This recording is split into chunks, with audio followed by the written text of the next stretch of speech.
Целта му биле жени и тоа главно постари кои живееле сами. Не се знае како и зошто токму нив ги избрал, но главниот мотив му бил што го мразел женскиот род. Им влегувал дома, на некои им ставал кебе врз глава, на други перница, за да ги задуши, ги тепал, си задоволувал ниски страсти за време на чинот, а некои ги ограбил. 25-годишниот овчар Трајче Б од селото Малотино во Старо Нагоричане е првиот серијски убиец во Македонија чиј мотив за убиство му е фемицидот, односно омразата кон жени. Тој засега осомничен за убиство на 4 жени и за обид на убиство на уште 2, кои за среќа избегнале страшната судбина, како што е случајот со 86 годишната жена од селото Челопек. Успеала да го преживее нападот во својот дом, кога осомничениот влегол, ја удирал, ја давел, целата облеана во крв, но кога слушнал случаен шум, избегал. За реално време да поднесеме и обвинителен акт против ова лице.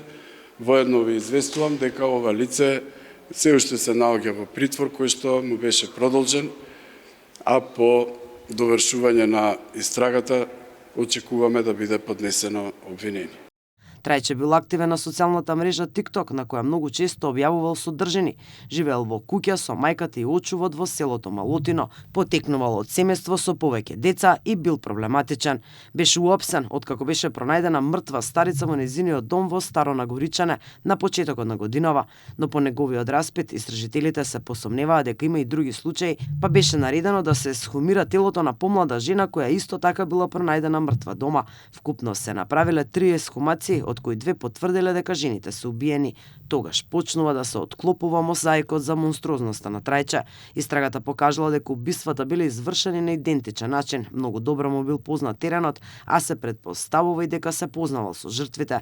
Сите жртви се постари жени, а само една има 35 години. Психијатриското вештачење извршено од тројца експерти на клиниката за психијатрија во Скопје покажало дека осомничениот е пресметлив и свесен за убиствата и дека не боледува од душевна болест. Злосторствата се случувале во период од јануари 2025 до февруари 2026. Инаку според кажувањата на мештаните, тој е крупен и доста висок. Постојано го гледале како вози велосипед по селата. Имал отежнат говор и тешко комуницирал со средината во која живеел. Не бил женет и немал деца, а се занимавал со чување овци. Инаку, со оглед на тоа што жртвите се пронајдени со ексхумација поради претходни погрешни диагнози, полицијата поднесе кривични пријави против 2 лекари.